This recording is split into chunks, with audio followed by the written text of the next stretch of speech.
ইব্রাহিম রাইসির মৃত্যুর পর ইরানের অন্তর্বর্তীকালীন প্রেসিডেন্ট করা হয়েছে ভাইস প্রেসিডেন্ট মোহাম্মদ মোকবারকে। আন্তর্জাতিক গণমাধ্যমের খবর, নির্বাচনে প্রার্থী হওয়ার দৌড়ে আছেন এই মোকবার।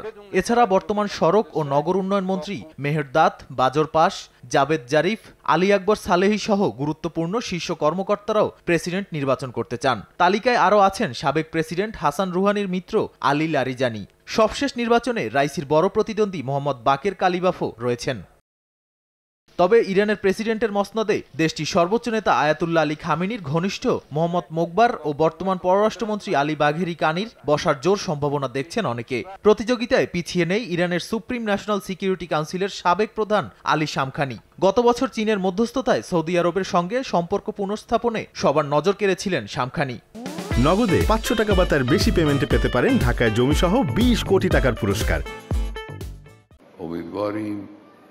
এদিকে প্রেসিডেন্ট হওয়ার দৌড়ে দেশটির সর্বোচ্চ নেতা আয়াতুল্লাহ আলী খামেনির 55 বছর বয়সী ছেলে মোস্তফার নামও বলছেন কেউ কেউ। তবে ক্ষমতাসীন কারো পরিবারের সদস্যকে প্রার্থিতা দিতে আপত্তি আছে অনেকের।